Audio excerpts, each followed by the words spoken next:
Hello and welcome to episode 27 of the Lorefield podcast, the podcast for Starfield lore and news discussion. So excited to be with you today as we discuss the latest in Starfield. Meeting our crew today with her new controller and headphones. She's all decked out for September 6th. It's Lexi. Hello. And there's a reason why I've been counting down the days until this episode of the podcast. You count on him to count down the release date countdown. It's from down under. It's the Count, Starfield Countdown. Hello. Starfield Countdown, you have been a staple of the Starfield community for years now, posting how many days are left until release every single day on Twitter and creating a Starfield Countdown Discord server in the process. We've been trying to make this happen for over a year, this recording. We have a new Todd Howard interview to talk about, which had some really cool details, but first I want to dive right into my favorite segment we do, which is our guest's Bethesda story. So, you have a totally open floor count, and with as much time as you need, starting from your earliest Bethesda Game Studios memory, please tell us why you fell in love with these games, and eventually what motivated you to start this hype-driven platform that you've so successfully created. Well, thank you for having me. It's a very interesting question because it's a sort of weird story, but I think around 2009, 2008 probably. I think it was just after it released. My friend owned like a video rental store, and they were closing down because he was moving to the United States. I'm Australian, if you couldn't tell. And they let me take one random game from the shelf, and I saw Fallout 3, and I thought Fallout 3 just looked really interesting, even though I was super young. So I picked it up and took it home. Eventually ended up getting all the DLC, New Vegas, then getting Skyrim, and then the rest is history. I love Bethesda. Everything Bethesda. That's awesome. And then I have to ask, what gave you the idea to start this amazing platform you've built? Over 13,000 followers on your Twitter, doing incredible things over there. Everyone loves you. You're positive, you're uplifting, you've got great takes. So what started the whole Countdown Twitter idea? Well, I saw the Cyberpunk Countdown. Well, if you remember the Cyberpunk Countdown from like 3 years ago, and before that, way before that. But yeah, I thought that it'd be a fun idea to do that with Starfield because I didn't want to just be a countdown, because I know that there are always those countdown accounts that are just bots that they're boring, and I didn't want to be boring. So I thought if I get in early, maybe I can make a little community out of this and like be myself while I also do that countdown. So that's what motivated me, and it's working so far. So I'm glad for all the support. That's awesome. Another sort of icebreaker question I want to ask you. We're just a couple weeks out from the Starfield Direct, still kind of reeling it, still discovering new details as well. Do you have a favorite showcase moment? Just one single thing from the Starfield Direct? What is it? Yes. It's kind of strange again, but like just when we got to see New Atlantis from different angles, because I think it showed the scale of the game, and the scale of the planets.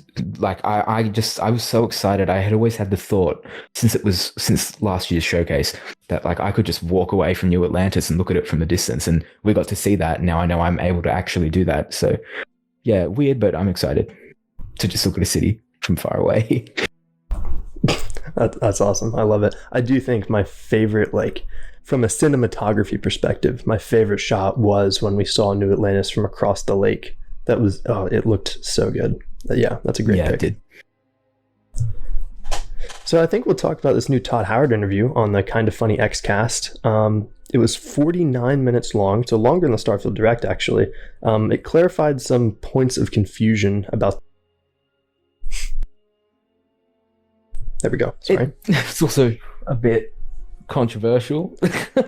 Sure, yeah, and we'll get to why. First of all, one of the first things we learned is that about 10% of the planets have any life on them at all. People have taken that, they kind of reversed that statistic to say 90% of the planets have nothing on them. So there's been some negativity there.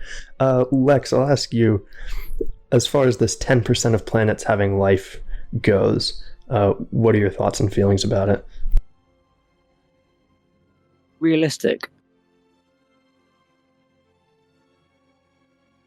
it's realistic. I don't really mind that.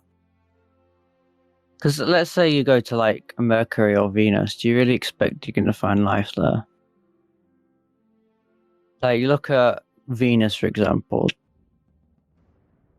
All our probes melt in like 10 minutes. So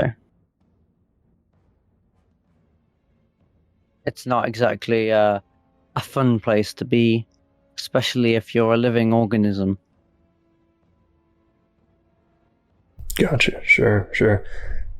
I do think there's some sleight of hand being played here by Bethesda, because with 10% of planets having life on them, it's estimated that about 10% of planets lie in their star's Goldilocks zone, but it's estimated that the percentage of planets with life is a lot lower than that.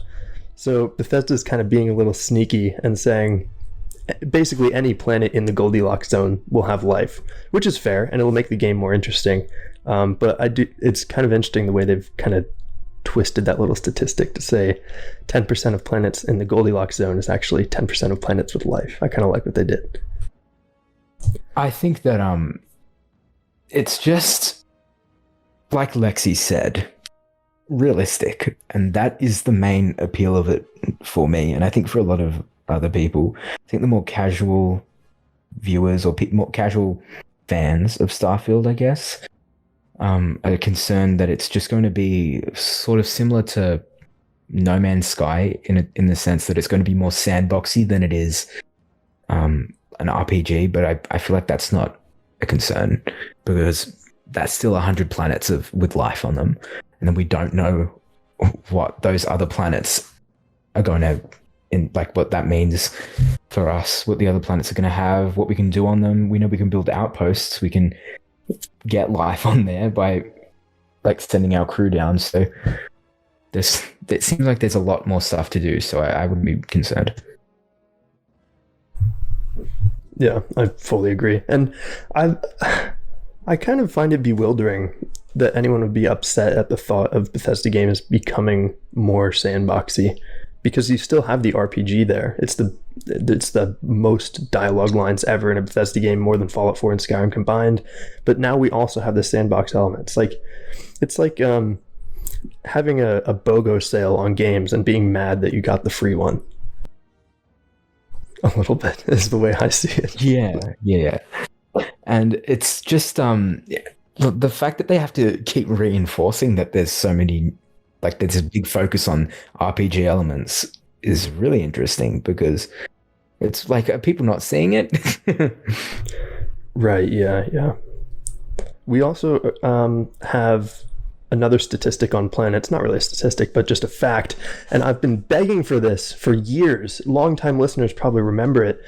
We now know for sure that some planets do have just one biome across the whole thing, but a lot have many biomes per planet, including Jemison, which has polar ice caps. This makes me so happy, because it's, again, realistic. It's also a lot of work for Bethesda. For them to put multiple biomes on a lot of planets, that's wild. Like, oh boy. So yeah, this one just made me so happy. Is there a certain biome count that you plan on exploring? Oh no, that's a stupid question. Actually, no. Yeah, I'll run with it. On Jemison, we saw kind of where New Atlantis was. It seemed kind of warm, moist. We also had the polar ice caps. Are you going to go straight for the polar ice caps or the more temperate environment? Where are you going to land first? Good question. I don't know. Lexi, you go first.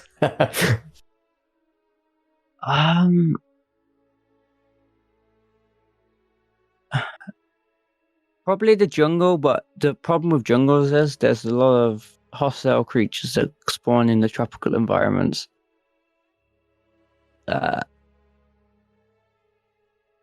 Because I think there are like really deadly spiders. They're like banana spiders. I don't think that's the name. But there's something to do with bananas, and those things are like dangerous. And if Starfield is anything like the dangerous tropical wildlife that our rainforests have, like in the Amazon, I don't know. I think giant insects. Just saying, I've spoke about this before. Giant insects. Giant insects. We did see a few. That There were a few giant insects. just saying, if you have something like arachnophobia, maybe avoid the jungle, because like there's gonna be some like spider-like creatures, surely. I think this also like sort of ties in with I know it's way later in the interview, but Todd said that this is like their biggest game for accessibility. And I think that there's probably going to be like an arachnophobia mode. I've been seeing that a lot in more recent games. Anyway, that's completely unrelated. Yes, it's. I believe there's one in Grounded. Yeah, there's one in Grounded. There And was it's one like- in Jedi Survivor. Oh, I wish there was one in Fallen Order, because there's spider creatures in that. Yeah, there were heaps of spiders in Fallen Order. There was like 2 in Survivor. But at least they did it. Yeah. I tolerated frostbite spiders and spiders in ESO, which are arguably the more disgusting spiders in that game. I could tolerate those. Maybe a shiver when I killed them, but I think I could handle a spider-like enemy. I think the problem with spider-like enemies in Starfield is that you just we can't predict what they're going to look like. Like we'll know that they'll be sort of spider-like, but then everything else is going to be super alien, which is a good thing. But if you don't like spiders, have fun with that. Yeah, Oh no, I was just gonna say, when I stream, like my stream playthrough, through my Xbox, I might have webcam on, so if I do, and there's creatures like that, well, prepare for entertainment. Yeah. So we know that we can handle the spiders, at least we think so. But one of the things we learned was that creatures can fight each other, and we'll watch it happen. And Todd told a really great story during the interview, which was that some of the more predatory creatures will actually find and kill all of the passive creatures, and then you'll find their bodies, and you'll know that there's a predator nearby. So Doesn't sound like too much of a problem. Sounds like it'd be fun to show up on a planet and then there's like a bunch of dead aliens, and like what you said, Mitch, that there's a predator there. yeah. On the topic of creatures, we also learned that there are no mounts. You explore fully on foot. You can't ride creatures. There are also no land vehicles. You explore around your ship. This one's a little bit controversial too. Count, were you expecting mounts / land vehicles, and were you disappointed when we found out they aren't in the game? Can't say I was expecting mounts. Thought land vehicles were a possibility, but knowing Bethesda, I just thought that I don't really care, because I have faith in them to do it, to pull off that full on-foot exploration as they've done with Fallout and the Elder Scrolls before. I mean, they were horses, but I wasn't expecting any mounts just because there were horses in the Elder Scrolls. But yeah, I just it doesn't bother me too much, but I do understand why some people will be concerned, because it does sort of imply that the planets will be significantly smaller than people expected if you have to explore on foot. But again, if that is the case, I don't think that's a problem either.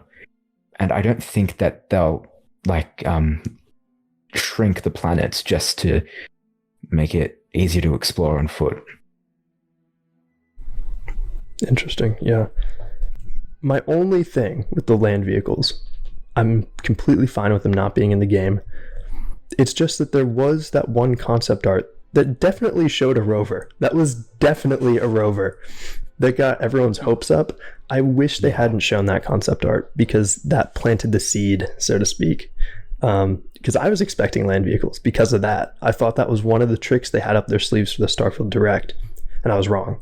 Well, land vehicles might have been cut fairly recently. You never know. Like that concept art was shown a while ago, so it could have been something that they wanted to implement and then they couldn't, so they had to cut it. I do suspect it was cut content. Yeah, it could be DLC.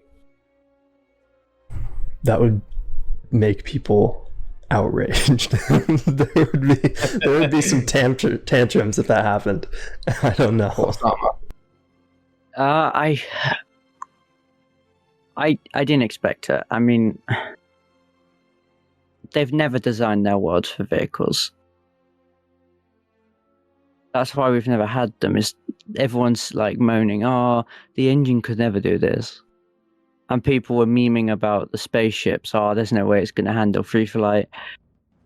I mean, they said the same thing about multiplayer, but you know, they got Fallout 76 working,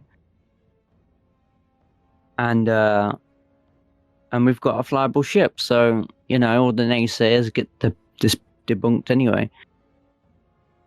I didn't expect it, but I can kind of see why people would want land vehicles. But then if you watch the Direct and you look at, you know, like the entrance ramp. Yeah. It's too small to fit anything. Like, it's the same, there's no bigger version of it. It's all the same in all the ships they show. There is no way that thing can fit Vasco and a buggy. And then get you in. Like, would you do climb over it? There's the only way I could see them doing in it is when they've got more time, DLC, and it's planet bound, which means you can't take it with you. It's bound to your base. So you have to build one in every planet you've got a base on. That's the way I'd see them doing it if in DLC. But the practice that they haven't promised it is more of, if we get it in DLC, it's a bonus.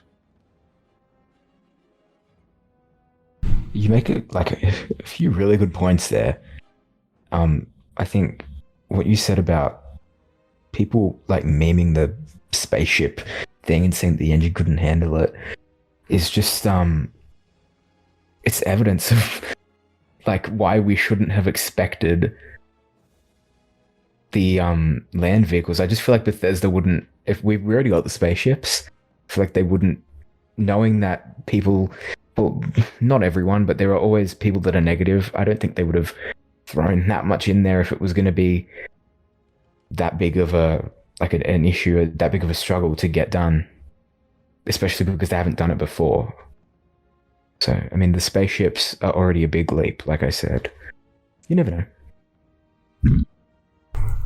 To tie this conversation back to the one we were having about creatures, the size of that ship ramp, not only do I agree that you couldn't get a land vehicle up there, I wonder if and how we'll be able to transport creatures between planets.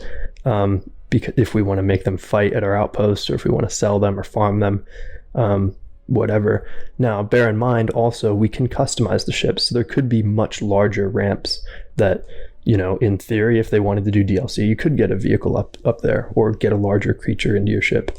I don't know if we'll be getting creatures in our ships. That might wreak too much havoc. But yeah, just another thought. I'm gonna blow your mind, possibly. So there was one ship they showed, and it had a bunch of like freighter containers. What if you just stick the animal in one of those? And then put it in the ship? That's what I was thinking too. Yeah. Like Jurassic there could World be or like something. a specific, like there could be like a specific cage sort of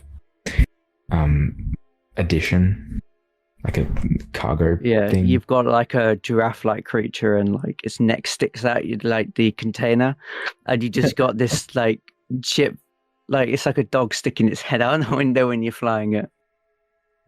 If I'm not mistaken, that's exactly how it worked in Fallout 4's DLC, where you had several workshop items for each specific monster that you could keep in a cage. There was like a Mirelurk cage, a Deathclaw cage, and that was how they made that work. You had to bait them in, so you had to pull it down, then you had to wait a few days away from the settlement, and then it would capture it. Okay. It's a weird version of Pokemon. I think it's that's definitely a possibility. Like, if not in the base game, then DLC definitely. I don't know how many, if like people will be happy to have 2 single player games in a row with the same DLC, but that's the right. Better than horse armor. Yeah. People wondering what Please. Starfield's horse armor might be, and we do have the Mars skin pack that we already know about. Please, Vasco armor, please. I would pay top dollar, like, for Vasco armor. I'd pay the whole $239 for it. Yeah, there are gonna be heaps of mods. It was confirmed that Vasco can't wear a hat. Damn. Yeah. But I Todd never said Vasco can't wear a bra.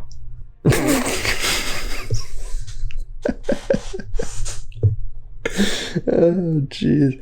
Todd did say that modders can probably put a hat on Vasco, and I'm sure they can put a bra on Vasco as well.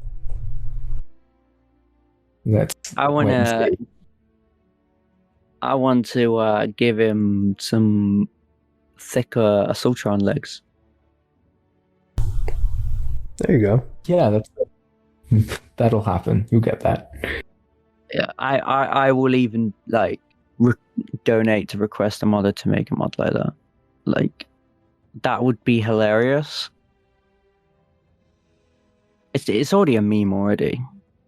It's more like an inside joke in the community. I just had Thick Vasco. Random thought. Sort of like the legs reminded me. What if we don't have ground vehicles? Because we can just hop on top of Vasco, and Vasco can take us everywhere.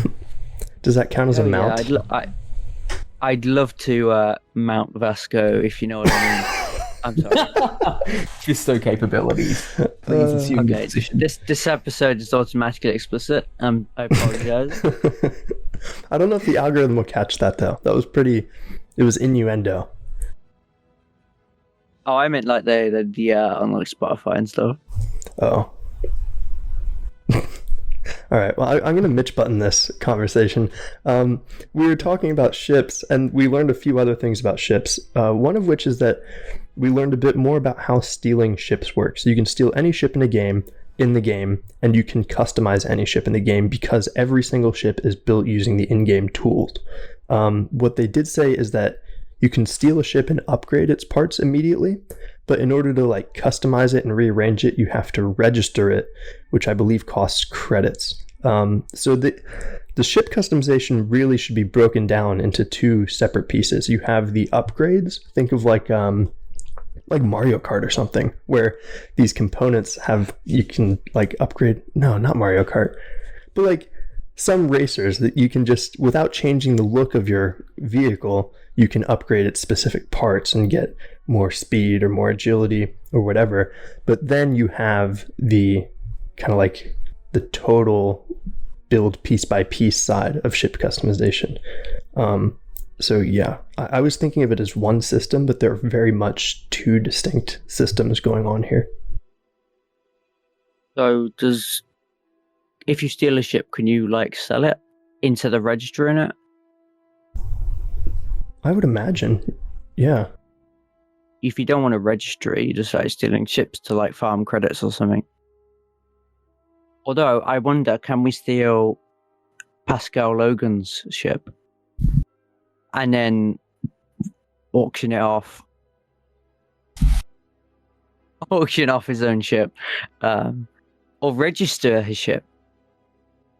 I don't know. If you can't like steal higher up ships, then I'm gonna be disappointed in myself for wanting it.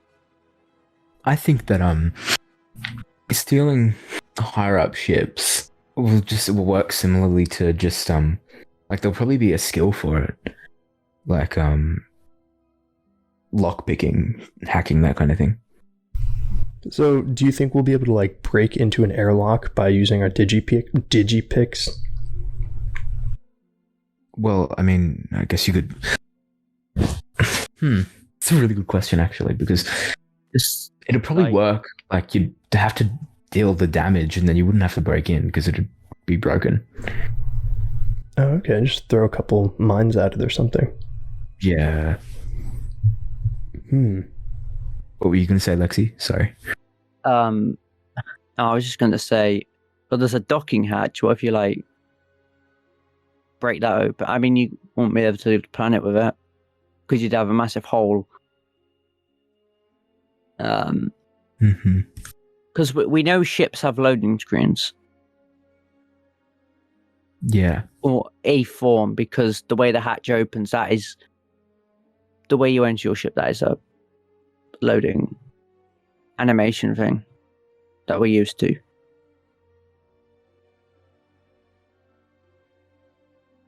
So it's interesting how they're doing ships, but breaking in, I don't know, because you could go by the ramp or you could go via the docking port, but I can't see any other way to break in to a ship without causing without breaking the hull and causing an implosion, which is quite a topical idea. I don't think it would implode like on the ground. I think more likely the helium-3 tanks would ignite. Oh yeah, that'd look cool. It's only an implosion. The ship would explode, definitely, if anything. But an implosion, there needs to be pressure somewhere. High pressure. Yeah, I was just working in the current events in the world. Yeah, I think you're right. I think it would explode in space because it's a vacuum rather than pressure. Yeah, well, water and space get compared a lot, but they're quite opposites. In water, you have the weight of the water. In space, you have the weight of nothing. You're just pulled to celestial bodies that have gravity. And your ears can't tell what's up or down. We're underwater, you can't tell what's up or down. But also you can't...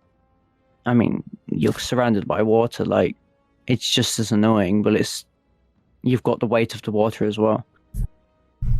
While we're on the topic of water, and I know this is so unrelated, but it's Starfield, and you're probably never going to want me on this show ever again. But just sort of kind of related to ground vehicles, I guess. How do you think we'll be exploring the water around Neon? That's been like a topic of debate for a while, but we still know nothing. In fact, we've barely seen Neon. So my opinion for a while has been that they're going to use the ocean as a way to lock off most of the planet. So all you can do is swim, and you can swim as far as you want, but it's probably going to be super deep and you won't find much that's interesting. That's my personal opinion. Yeah, with no boats. That does make sense. So the only thing of interest will be Neon.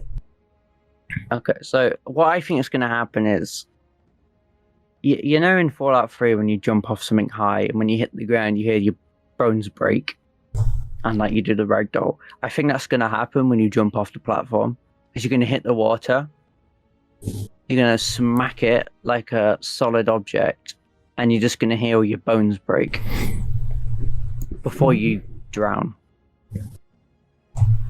Yeah, I don't think you're going to be swim. Yeah. Well, what about if you land like on another part of the planet? Do you reckon you won't be able to? Well, I don't think it has land. Yeah, in that Locations Insights video about Neon, it was Emil Pagliarulo who said Neon is on I think the words he used was a nondescript water planet. Yeah. Yeah, Yeah, something he did. along those lines. But I feel like they'd still let us get to other parts of the planet. Like, there's no way that they just block off a whole planet. There's got to be some way. Like, maybe you can land on the water, and there's like some upgrade for your ship. Oh, If that'd that be makes cool. sense. Yeah, I Like, did have let's it. I did have the idea that it was a method to lock off the planet way before we knew there were 1,000 planets. I thought there'd be like a handful. Yeah. Yeah, most people did, myself included. Like, there was no way. And then there was that one community member that was like, guys, the star maps, they're all connected. There's 1,000 planets. So it's like, no, there's not. There can't be. Everyone was like, no. And he's like, no, look at how these star maps connect. And everyone's looking at them like a nut job. And then now it's known that they were correct. I bet in that person's bedroom they had like a cork board with all these screenshots of the star map with like red yarn connecting them all. Like, oh, that's great. So let's see here. Some new news to report according to Tom Warren. Oh, live on the show. Oh. Love it. Interesting. It's from the Microsoft versus FTC case, and it does involve Bethesda. Because Microsoft is obviously fighting for Activision Blizzard to get that to go through and then bring like Call of Duty to more platforms and other stuff. So Tom Warren has just let me load the Reddit post. Okay, so this is from The Verge. Microsoft acquired Bethesda after hearing Starfield would be exclusive to PlayStation. When Microsoft heard Starfield was going to skip Xbox, Phil Spencer decided to buy Bethesda instead. What a power move. Do you remember those? I do remember the rumors. Yeah, 2020, very early. Yeah. That would line up because it was near the end of that year. As pre-orders were going live that they announced it. I remember console. being quite concerned that I would have to switch teams and go over to PlayStation this generation because the writing was kind of on the wall for Starfield going over to PlayStation. You had Deathloop being PlayStation exclusive, Ghostwire Tokyo being PlayStation exclusive. Sony was buying up all sorts of studios. They were really kicking butt in the exclusives department. And I wasn't really expecting an acquisition, but an exclusivity deal for Starfield I thought was very much on the table for PlayStation. And then just absolutely out of nowhere came the Xbox acquisition. So that is super interesting. I did not expect it. It's like, every time I think about it, it's insane. Like, I could say, like you said, I thought Starfield exclusivity, like a thing for PlayStation, was definitely a possibility, but I did not see the Xbox acquisition coming. I remember going crazy over that. So that's...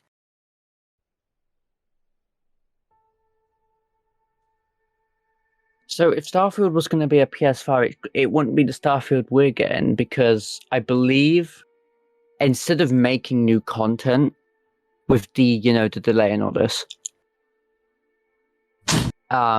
with the extra time Microsoft gave them, because I think under ZeniMax, Starfield would have been a 2021 game, or 22 at latest.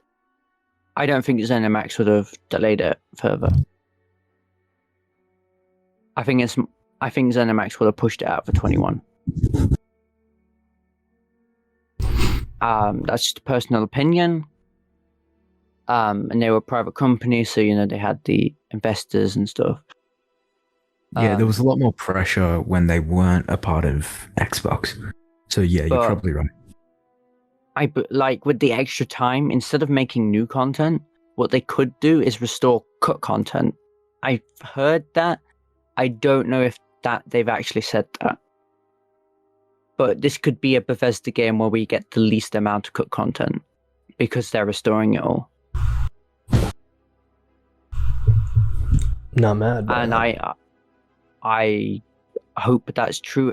And if it was, they didn't buy ZeniMax, we might not have the version we're going to have in 3 months.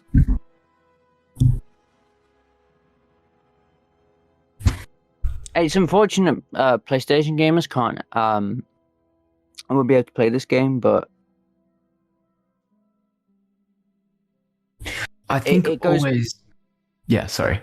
Sorry, I was just going to say, and it goes both ways because Sony has been locking off, and Sony basically forced Microsoft hand to buy ZeniMax because they pay Square Enix. They have a contract with Square Enix.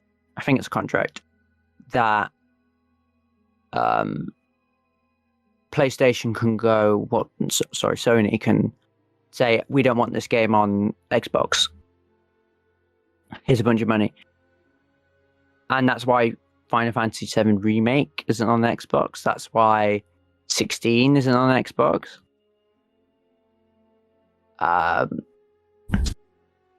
It's just crazy. And after the Ghostwire and Deathloop deals, like what was Microsoft supposed to do? Lose more games? I also think that exclusivity on Xbox. I have nothing against PlayStation. I own a PS5. I've played God of War Ragnarok. I pre-ordered Spider-Man 2. So I have nothing against PlayStation. But I think that exclusivity, especially with a Bethesda game, like a BGS game, is just heaps better for Xbox than it would have been on PlayStation. Like if you look at mods, for example, with Fallout 4. That's like Xbox far better. Not just mods. There's even FPS boost on like the old games now with Series X. That's another thing. Game Pass, allowing them to reach that wider audience. And also, I just feel like I don't know. I just can't see a BGS PS exclusive. It just doesn't seem right. They haven't had a great time with PlayStation, at least from the outside's perspective, because they didn't make the PS3 version of Skyrim. Did they? I don't think they were working on it, but the PS3 port of Skyrim was so broken they had to step in at some point. Because when that launched, the PS3 version of Skyrim was just terrible. It barely worked. 20 FPS, maybe. I kept crashing. So many bugs. More bugs than the 360 version. I don't think they did the Oblivion port for PS3, and that had less content because that didn't have the smaller DLCs, only had the 2 expansions. And that came a year after the Xbox version. And with the PS4 and Xbox One, they still had Microsoft deals because Fallout 4 was on the Microsoft stage and they had Xbox marketing deals. And with Fallout 76, if you remember, the beta came to Xbox first. Yes, and it also had Xbox marketing. Yeah, I remember the trailer was shown first at the Xbox showcase. And I've heard they've struggled with the PS versions. I can't say that for sure because I'm not Bethesda. Can only speculate. They've got a better history in Microsoft, and I don't think Starfield would have the impact it might have if ZeniMax wasn't bought out, because they would have pushed it out earlier and it might have, well, I don't want to say flopped, but it might have not sold quite as great as it could have.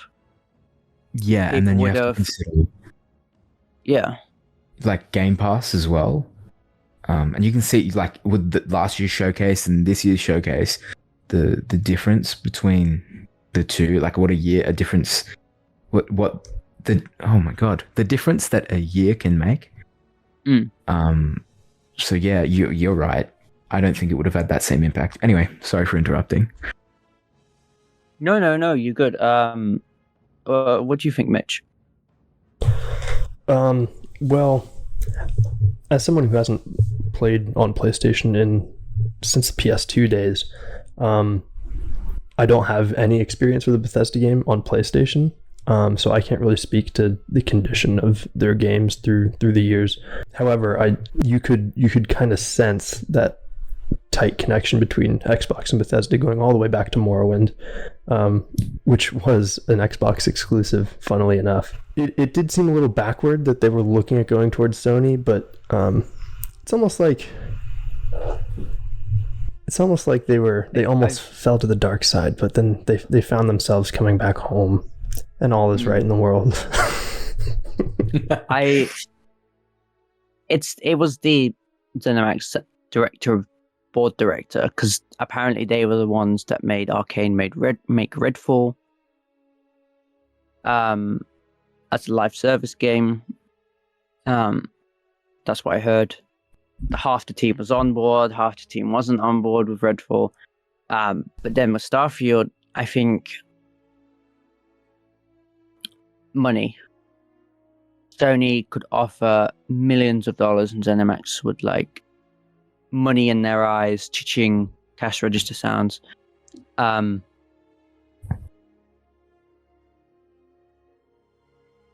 It wouldn't be Todd's decision. Like, I don't think Todd wants exclusivity for Starfield. I don't think any of the developers do. But I mean, they're owned by Microsoft now. They don't really get a choice.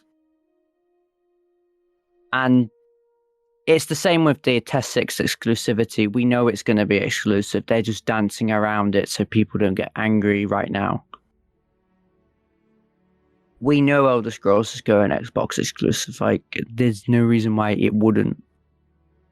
And if it's true, 5 years, 2028, Elder Scrolls 6, it could be a next-gen launch exclusive, which means not on this generation.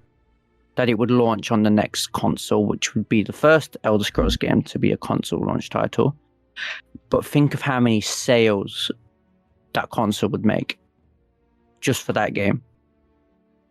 Yeah, I mean, you also have to remember the resources that they no longer have to dump into making a PlayStation version of the game. I think the Xbox and PC versions are going to be better off without them having to divert resources to a third edition of the game. As unfortunate as that may be for PlayStation folks. Yeah, and the Xbox runs a version of Windows. I'm not sure if it's Windows 11 yet, but it's definitely 10, because I remember when they merged the 10 into like 2016. That was like a massive event for the Xbox. I don't know if anyone remembers that. It's as close to it's as close to Windows today, but the PlayStation is Linux based? Question mark. At least what it's based on is Linux. I don't know how true that is. It's got the PlayStation OS, like that's what they call it, but what it was originally. And it requires completely different tools to develop for the PlayStation because it's not Windows. I think yeah, sorry. No. I was a PlayStation exclusive bug on Fallout 4 was the 0 kilobyte bug. Everyone knows about the 0 kilobyte bug, right? I don't know. Yeah, okay, so to catch you up, the 0 kilobyte bug would prevent you from saving completely. It would say you can't save, there's 0 kilobytes or something to do like that, and you couldn't do anything. You couldn't save. It would just keep saying there's 0 kilobytes, and it would like mess up your game. And this would even without mods. And I don't think it's even fixed properly. It's rare, but it still happens, and it only happens on that version of the game, as far as I know. Jeez. Yep. Well, we have to deal with it no longer. We have a few more things to talk about with the Todd Howard IGN interview, so if I could shift gears a little bit, I think we'll go to that. Yeah. The shipbuilding... Oh, sorry. No, you're good. Go ahead. Yeah, I just thought that was really interesting to bring up, because it kind of gives people insight to Microsoft's like reasoning. It wasn't just, oh, let's buy Bethesda so we can have more games. It was more, we could lose Bethesda to Sony. That is, yeah. Sure, yeah. Almost as like it was more of a defensive move than an offensive one. Yeah. I think even Pete Hines said today or yesterday, whenever it was, that he doesn't think Starfield would be out in 2.5 months if it was going to be released on PlayStation. So I think even they were aware of that. They see the positives of the exclusivity, even if they don't want it. So yeah. Anyway, that was very interesting. Thank you for bringing that up, Lexi. Yeah. So we know that shipbuilding and outposts are not meant to be, you start the game and you get right into it. Both of those systems will cost a lot of credits, so they're going to be late game stuff. You need skills to do a lot of those functions in shipbuilding and outposts. So this isn't going to be something we're doing right away. And this speaks more to the philosophy that Todd Howard's talked about so much, where they're building Starfield to be played for a long time, for hundreds of hours, years of real world time. Yeah, this is so. I wonder how strong that barrier is going to be. Where like, will you be able to? Excuse me, I sneezed. Will you be able to?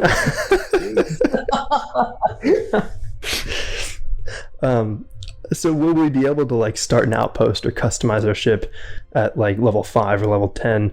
Just be more limited by it, or will that be actually locked off until like a later skill? I wonder how strong that barrier is. And I guess we can look to their older games too. They seem to be increasingly a fan of tying content and the ability for the player to discover content to the player's level. Fallout 4, the entire map is built around what level the player is. In Skyrim, they didn't do it too much. You could kind of go anywhere at any level and do most things at any level. Fallout 76 is very level locked, and we now know the systems will be level locked. So yeah, I don't know. It's just an interesting kind of philosophical battle there between what do you give the player from the get-go. I think well, we know that Starfield is going to be more similar to like Fallout 4 and their previous games rather than 76, with their like scaling system. What it was called, One Wasteland or whatever. But I think like the outpost building and shipbuilding will be thrown into the main story, like integrated into it probably fairly early on, but you just won't be able to do a lot with it. It'll be like a really basic sort of like, in the main story you change one module on a ship, or like you build one room and like a generator, and then a side quest is the option to continue with that. But I think that in Fallout 4 it was sort of similar, like you meet the Minutemen and then you sort of just like work with them and start with the settlement building, but then it advances as you progress through the story and you level up and all that. So it'll be the same, I think. We won't know until we play it. Sure. Lex, we have some news about romancing, and I have bad news for you. It will not involve Vasco. Why'd you do this, Todd? Why'd you do this to me? Vasco is my lover, and shout out to all the robosexuals out there. Of course, I'm memeing, but I do love Vasco in a non-romantic way. Give it 1 week and you'll get your mod. Yeah. I can't wait.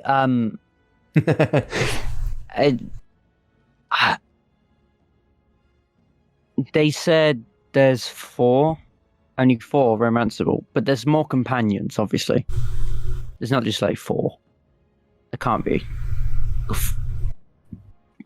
I think some of the like generic crew members and like random people you can meet at in cities that we see in the direct, they can also act as companions, even if they're like not as in depth as those 4.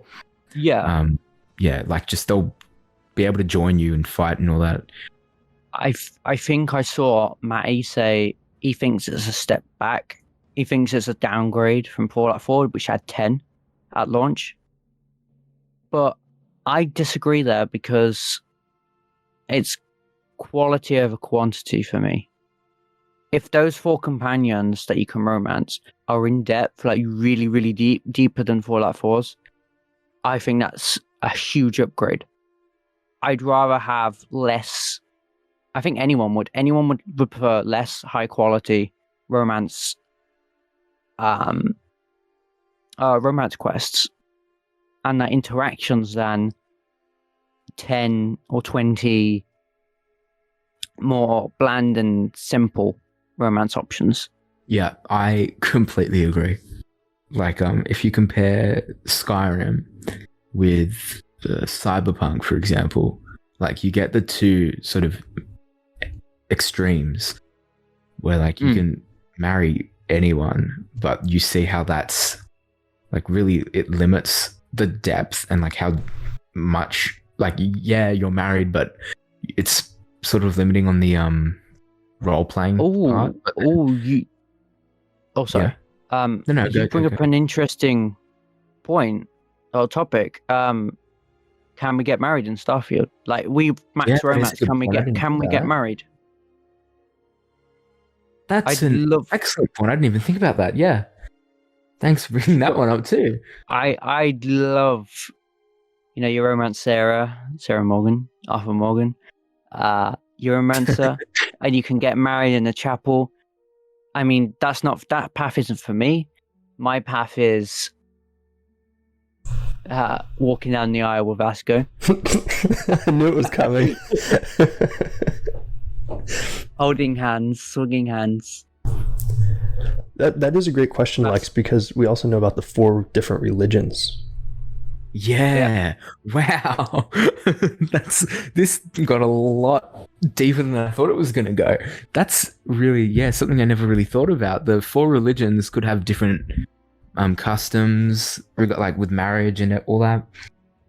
Wow. Yeah. I mean, if marriage is in the game, I'd expect it to be a lot more in depth, because like what I was saying, more in depth than Skyrim, that is.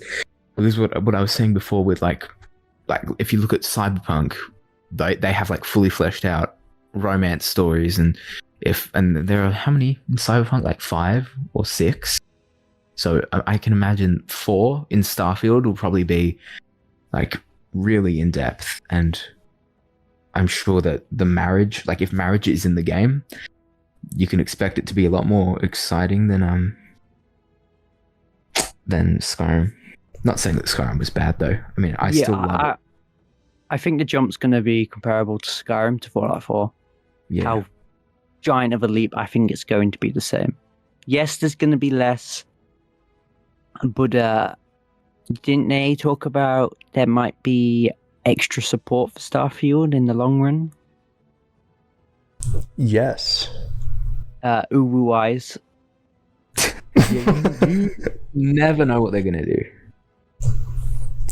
So, because we normally get 2 expansions, which normally how it works, because they do it very specifically. The first expansion will be generally, if you go based off all the way to Fallout 4 from Morrowind.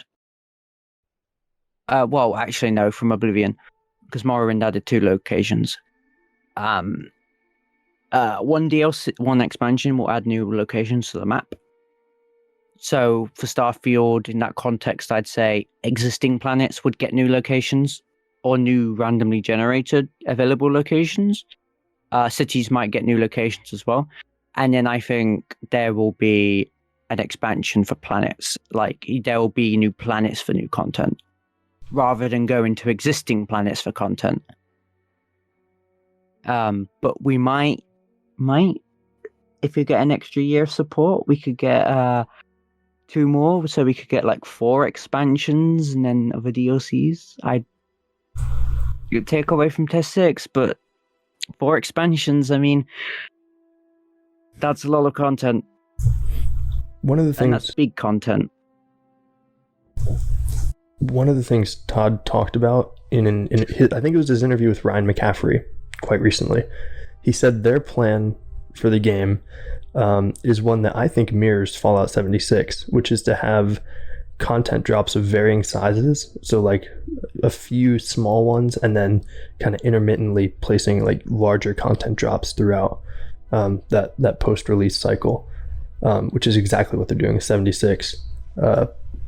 I think there is room for, like, you know, have a few updates where they add a new city or a new location, some new quest to the existing planet, and then, like you say, Lex, add a new system that, you know, pay $10 and you get a new system with a whole bunch of new quests. Like, yeah, I could see him doing that. I think pretty much, yeah, that's what they'll do. Before we get that first shattered space, is that what it called? What it's called? Shattered space. Yeah, I'd expect that within 6 months. We get that. Launch. Yeah, I'm thinking we'll get at least two smaller things first. Whether yeah, that just yeah, go ahead. Oh no, so I think they've promised that, because even if Starfield quote unquote failed, at least they would have promised something. They would have promised something post-launch that it wasn't. This is hypothetical. I don't think it's going to happen. Starfield flopped. Usually the developer go-to is jump the next game. That's what Arcane did after Redfall, and Roundhouse took over, I believe. Which was always going to be but they didn't stick around. Like, Roundhouse is fixing Redfall, as far as I know. Mm-hmm. So, like, I think the thing would be to jump ship straight after. I think Mass Effect Andromeda was supposed to have DLC, and they abandoned it as soon as shit went down with that game. So at least the guarantee of 1 expansion. I think that's a bold move. Yeah, I think that just shows how much confidence they have too. Yeah, it's like, hey, even if this fails, we're still going to give you at least 1 big DLC. Yeah. So at least you get something, and you don't feel like, oh, they've just abandoned it. Yeah. Which I don't think they do. They're too passionate about this. Exactly. Like, they still haven't abandoned Fallout 76, and that wasn't the most, like, well-received game. I think it was Microsoft that actually pushed them to continue supporting 76. Like, it's what you do with it. Do we want to go to merch? Yeah, merch. Alrighty. So I was thinking, Lex, I didn't talk with you about this, but I was thinking maybe we could do this as a segment near the end of every episode. Just kind of go through the merch store and give everyone an update on what's sold out, what's still in stock, and if there's any new drops. I thought that might be kind of cool and quick. Okay. So yeah, sorry, I didn't mean to put that on you during the show. But I have the No, that's good. That's good. You're good. Okay. So yeah, we got the information right here. This is only the U.S. store, as far as I know. So maybe we can figure out getting like other regions on the show too. I don't have a way of obtaining that information, obviously, but in the U.S. you can still obtain the Constellation jacket, which is $95. That kind of went semi-viral a few months ago because it looks sort of interesting. The the Constellation beanie is $22. That one looks real cool. I'll probably be picking that up. And then if you're a skater, I've got it open in front of me now. Like the US store says it's out of stock. the beanie. Yeah, which is a shame.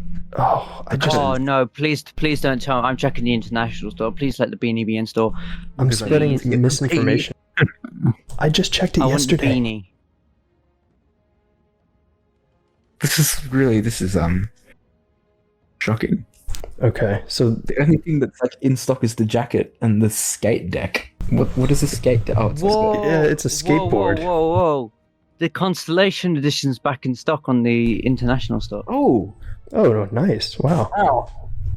Wow, Okay.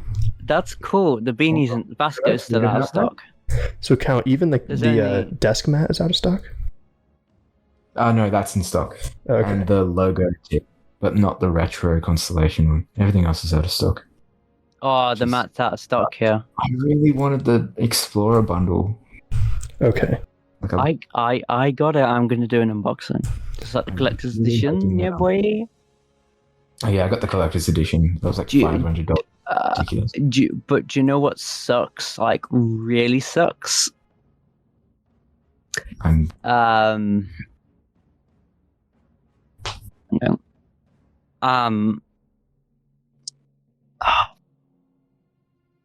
What was I going to say?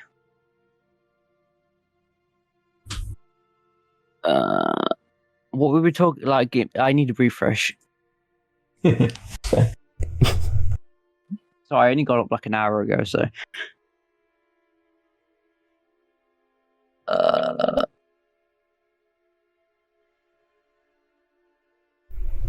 I'm rooting for you. So I guess this segment is a bad idea because the availability of the merch changes wildly from like minute to minute and depending on what part of the world you're in. Mhm. So, oh well, it was an idea. Yeah, that's all right. I guess what we can do is still walk through what all is in there, at least this once. I guess, yeah. So we've been over the Constellation jacket, the beanie, the skate deck. If you're a skateboarder, a skateboardist, you can get a Starfield skate deck. There's the Constellation desk mat, the Starfield logo tee, which is just a classic black tee with the white logo. I have that one. It's very comfortable and it's been through the wash probably a couple dozen times and it's not wearing at all. So that is a good shirt. $26, not too badly priced either. The retro Constellation tee is the one with the Constellation patch on the front, the white shirt. The Constellation edition, of course, is the game. The Explorers bundle, I think that's what has the Vasco statue and stickers. Yes, yeah. Yeah. Did you get the Explorers bundle, Lex? I did, yes. Out of. It's a Vasco stat. Like, you know me. It's 8 inches tall, which sounds small, but that's probably just a little bit shorter than your Series X. If you want to like do comparisons, it's probably either around the height of a Series X or just a little bit shorter. I want it so bad. But you know what's really like funny about it? If you check the page, it says, and I'm just double checking, it doesn't ship until October. Oh, that's bizarre. So imagine, okay, you're playing Starfield for an entire month and then you get Vasco. I don't know, it feels less special to get it after you've been playing it for so long. I don't know if I agree with that. Because now you've played the game for 100 hours, and now you have an attachment with Vasco, and then he shows up at your doorstep. What if you just hate Vasco? Like, why? How could I hate Vasco? Like, you never know. He might just be the worst companion. Now you have a voodoo doll. Yeah. Okay. It's the adore. Like, I said I wasn't gonna do it. Like, you'd have to be insane. I want the adoring fan now. I want that because I wasn't sure on a third trait. I want Dream Home. One of the ones. It's going to be so hard to pick traits. I want the. I want the kid dude stuff, adoring fan, and Dream Home. Oh, the kid stuff. I just banged. I have to get it. I hope there's like poisons and like frenzy poisons, and just like give your father or mother like a frenzy potion or injection, and then like watch them fight each other. We've had that conversation before, Mitch, haven't we? Yes, we have. And now don't do this in real life. Never. Your parents love you, or if they don't, or your foster parents or whatever, they care for you. Don't do this. Well, there's no such thing as a frenzy. Well, there's rabies, but I mean, you can't. Oh my god. Okay. I don't know where I'm going with this, but I don't know if I could go with that one. Parents are gonna die. I think that's what we got from that. In the game. In game, parents are gonna die. In game. Actually, that reminds me. There was a study of like seeing psychopathy traits in gamers, and there's the Bethesda players are like, oh shit. You always do that quick save thing, and you go and kill an NPC. You ever see the memes where it's like, it shows like NPCs' reactions when they see the player quick save, and they've got like a terrified look on their face. But yes, that's what I was. I completely forgot to say it, but yeah, it ships in October, which I find weird. I think it's very weird. Oh, so the cow, they're the achievement badges we saw in the ship. Yes, that is. They're not just. That's and there's one of them looks like Vault Boy. Yeah, one of them looks like Vault Boy. That's awesome. Just look, the thumbs up and the art stuff. I mean, it's not, but you know. There's some interesting, like, implications. Last time I checked. Yeah. I could be like losing it, but I think that some of them had some like really cool things that they were alluding to, and I'm just getting it up now. There was one that was like Barrett's Space Cadets or something. Barrett's. Where is it? Here we go. Something like that. That's just a Vault Boy. Oh, no for way. Queen and Country, what does that mean? Finding the galaxy's edge. I assume that's just reaching the last system. So many different. The Livingstone Project. The 10th planet seems to be like an actual part of the game, rather than just like a Easter egg. Why is that like the Vogel mission, which is a giant octopus? A squid, sorry. Just quickly, I've noticed in the description it says, keep your trusty expeditionary robot companion close with your Starfield Explorer's bundle. Oh shit, no, that's the wrong one. Whoops. Of the many questions that drive a person into the great unknown, are we alone? Must be one of the most compelling. So, I mean, is that like a... You know, everyone's asking that question. Where are my alien waifus, Todd? It was Barrett's Folly that I was thinking of. Sorry. And then it continues, but since you have Vasco, the answer is simple, no, and you're just getting started. It might just be a joke, but you never know. I mean, bringing them up in merch, are we alone? I mean, at least they acknowledge that. And another thing, the statue bundle includes a certificate of authenticity. I'm going to frame that and I'm going to put it on my wall. Certificate. I own a Vasco statue. Amazing. By the way, I just wanted to point out for our audio listeners, we are talking about the 15 or so stickers that come with the Vasco statue on the Bethesda gear store. They're like these mission patches that allude to some interesting stuff in the game, just in case it was hard to pick up on that on the audio. Yes. There's one that shows a kraken enveloping an entire planet. Yeah, that's what I call it, an octopus, because I'm stupid. But yeah, the giant, the large squid thing. That's interesting as well. Also, New Age resolution. What could that be? The new Golden Hind project? What? So many different things. I'm sure this is really good stuff for this show because this is like probably some pretty deep lore.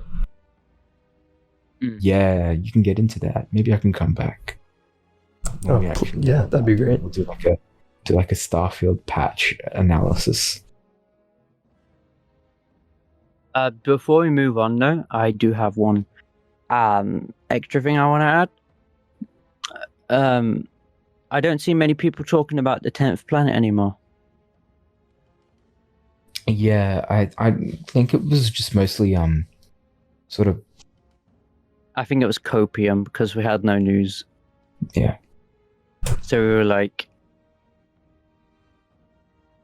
me. We need to find content. And speaking of content, the growth on the channel's been insane. On YouTube, sorry. Yeah, everywhere. And Countdown, you've been having even better growth than us. Yeah. But yeah, across the board, just so many more people interested in Starfield. It's been great to see. And it's just the whole community is amazing. Everyone that I've interacted with, it's just so many great people. I love it. That has been the greatest joy of doing this podcast, is meeting these people from all around the world, quite literally. And they've all been so kind, so supportive and loving. It has been one of the great joys in my life of the last couple of years. So yeah, it's just been so much fun. Yeah, I agree. I think we can move on to recommendations then. So we haven't done this in a while. It's been a few episodes since we did this segment, either because I forgot to bring it up or because we had a lot of other stuff to talk about or we were on a time crunch, whatever. But we're going to do it this time. Our recommendations for those new listeners or for those who may have forgotten, since it's been so long. At the end of the show, we pick absolutely anything. It can be a movie, a TV show, music, a book, anything that you think scratches the Starfield itch. And Count and Lex, I don't know if you have anything at the ready. Are either of you? Yeah, I have a couple of things. Oh, nice. Let's hear it. First of all, we'll go with something. It's not really directly Bethesda related or Starfield related, but sort of because of all the Lovecraft stuff in Fallout and the Elder Scrolls. I don't know if anyone is interested in that aspect, but I've been reading a collection of Lovecraft's short stories, and it's just excellent to see what inspiration Bethesda drew from his work. And I'm interested to see what they do in Starfield regarding that as well, because like there's just so much potential with 1,000 planets. Absolutely. Yeah. Call of Cthulhu is a Nintendo Switch game that is really, really fun. It came out a few years ago. So are you recommending just the entire scope of Lovecraft's literature? I would, yeah, I guess pretty much, because I bought this like collection of 50 short stories, and reading through them, there's just so much, and you can see throughout all of these little bits that just sort of, you can see that Bethesda have been inspired by it. So yeah, definitely all of Lovecraft stuff. That's a really, really good pick. Can't wait for the Lovecraft stuff in Starfield to like scare me on stream. Yeah, me too. I bet it'll be the fish and neon. I think those will be quite Lovecraftian. Yeah, that's a good point. Yeah, I think maggot moors look quite Lovecraftian because they remind me of like have like the potential to be. Sorry, Lexi. The fish and neon have the potential to be like really weird. Like we've seen because like the Xenofresh Corporation could be dealing with other fish other than just that, like the Aurora, like the small Aurora fish that we see. Like we have no idea. They could be finding some really weird alien stuff, and that's where I think some Lovecraft stuff could come in. Beautiful. Lex, you got one? Recommendation. I'm gonna say it's nowhere near space, but Red Dead Redemption 2. Oh, yes. I love that game. I've been playing it to get used to 30 frames. Yeah. So I'm ready. That's awesome. I genuinely have been doing the same since the I'm preparing. Where Todd compared Starfield to Red Dead Redemption 2 and mentioned 30 FPS. I've been playing it. Like I think they've really done an excellent job with making you forget about 30 FPS. Yeah. It's at first you're like, oh, this is giving me a headache, but you get used to it very quickly. Yeah, definitely. But then when I go to my PC and I play Final Fantasy 14, I'm at 144 to 100 FPS. So there's a massive leap. Yeah, sure. So I'm switching back and forth. So I'm adjusting to both. But with all my computer technical issues that I'm having currently, new motherboard tomorrow, so we're going to see how that goes. I think it's just the motherboard doesn't support my... Oh, I just whacked my microphone. I don't think my motherboard supports properly the speeds of my SSD, which is it's the WD Black M.2, like the PS5 one that goes at like 7,000 megabits per second. Dude. That's the like PS5 speeds, SSD speeds. With the Xbox, it's close enough. You won't really notice, but I'm putting Starfield on disk drive. I'm going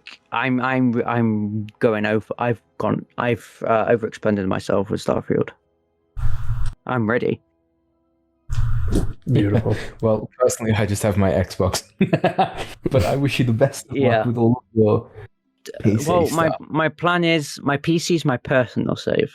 So yeah, this is where I capture footage. This is like gameplay. Like if anyone who doesn't know, when we move to lore content exclusively, I'm gonna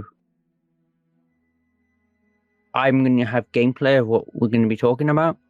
So that's going to be recorded on my PC, so it should be 60 frames. It should be all good. But when I stream, it'll be on the Xbox, so that will be 30. But that will be the stream exclusive save. And I'll be streaming as regularly as I can. There won't be a schedule. Hopefully I'll stream on launch. And that's just to interact with the community. And because that's what I want with Lorefield. I want to always be... Like, I don't want to, the community is like, oh, these YouTubers are too big for us. Like, no, I don't want that.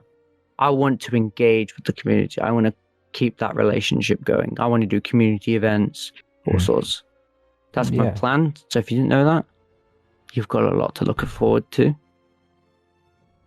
And let's build this community higher. We can do it. We can hit 400. 400 subs. We can do it. 400 subs. Pretty close, yeah. Let's do it. RDR2 is a fantastic choice. That is quite an experience. It's one of those games that even if the style of the game or if the story isn't really grabbing you, just playing it to appreciate the technical and artistic achievement that it is very, very worth it. Yep. My recommendation this time... Sorry. Oh, no, I was just going to say, I don't know how many people know this, but RDR2 has a smaller map than Grand Theft Auto 5. Does it really? Mm-hmm. Technically, they've measured it. It's smaller, but with horseback you won't notice. Yeah, I had no idea. Yeah. And to be fair, the GTA map doesn't feel big because you're always using like jets, planes, cars, zipping around the map. You just don't notice it. But with RDR2, you're on horseback, so it feels bigger. It does feel so much bigger. I didn't know that. That's interesting. It's quite interesting. Yeah, it's crazy that they tacked on the original game's map. Do you think that was like an afterthought? Like, with, maybe they had some extra time in development, because the map is so weirdly shaped. So they're like, let's just add New Austin too. I think I think it was rumored that they might add in Mexico, but they never did. Yeah, I was just going to say that, like, the way it was presented kind of makes it seem like it was an afterthought, because there's nothing to do there. And there's no Mexico, but it's still cool. So, like, I get it. I get why they did it. Yeah. I gotta play that game on Series X. Oh, it is so good. I'm gonna download it today. It's 30 FPS. There's no difference. It's just so good. I'd recommend, if you don't play 4K, you should get like 0 drops. But if I play it on 4K, I'm having a few texture errors. My jacket keeps flopping in and out of pixelated mode. And no shadows, but it's not optimized for Series X, so I expect it. It's running in back compatible mode. But anyway, you might get 1 FPS drop in Saint Denis, which is the most demanding area. Like you will be solid 30 throughout the whole thing, thanks to these consoles. Awesome. So I think you play. Do you play 1080p, Mitch? No. When I'm at home and not at school, I can do 4K. Oh, nice. Enjoy the 4K RDR2 then.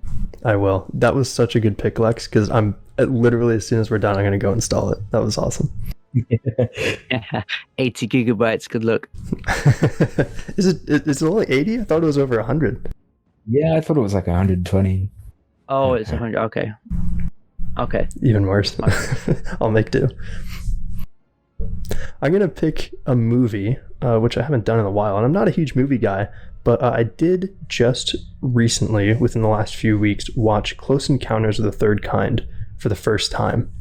And it captured me in a similar way to 2001: A Space Odyssey, in just it feeling like a very important film for any sci-fi fan. But it really just taps into that whole, like, what's out there mysterium, if that's a word. Really cool movie. It takes place on Earth in the present day, which is the 80s, because that's when the movie was made. I won't spoil anything, but it's very, very different from 2001, which I say is my favorite movie of all time. But it does kind of go into some of the same themes. Really, really cool movie. Pretty good special effects for the time it came out. And yeah, Close Encounters of the Third Kind. Do check it out if you haven't, before Starfield comes out. Have you seen it, either of you? No, I will watch it though. Definitely. I will throw it on the list.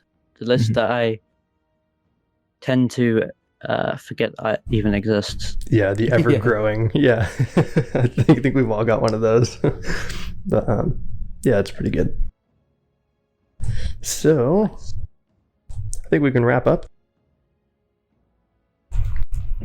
Holy cow! Deviations. I apologize, but that news, like that, literally just dropped. Like I saw it on Twitter. That was a great conversation to have about the acquisition and stuff. Mm-hmm. Count, where can we find you? Please plug anything and everything that you wish to. At Starfield_count on Twitter. That's the main one. Just stay tuned for more information about what I'm going to be doing with YouTube. And yeah, you don't know. I don't know. There could be something else. I'll surprise you. Ooh. Oh, and there's a giveaway currently.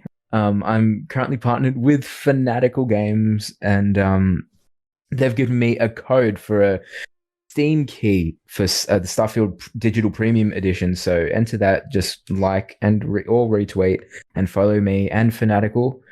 And yeah, we'll pick a winner soon. Awesome. Yeah, your Twitter, I will vouch on behalf of Lorefield, I guess. Your Twitter is a great place for the game. You've got a great community over there. You share finds. You've got, of course, the countdown, so you can always see how far we are from Starfield's launch. That has been a really, really good follow for me personally over the last couple of years. I appreciate that. Absolutely. Alrighty. You can find us on Twitter at LoreFieldNet, where we share news, analysis, and finds about the game. You can also join us at the Lore subreddit, r/Lorefield. That place has been popping off a little bit, similarly to the Starfield Countdown, since the Starfield Direct, which has been so amazing to see. We're also on YouTube as Lorefield, where you can subscribe for all of our podcasts and some video content like Tales from the Settled Systems, Starfield Minute, which is decreasing from a daily series to a couple times a week, and of course this, the Lorefield Podcast. We have a Discord, which has also revved to life in the last couple of weeks. Join us and some wonderful members of the Starfield community for lore discussion and more.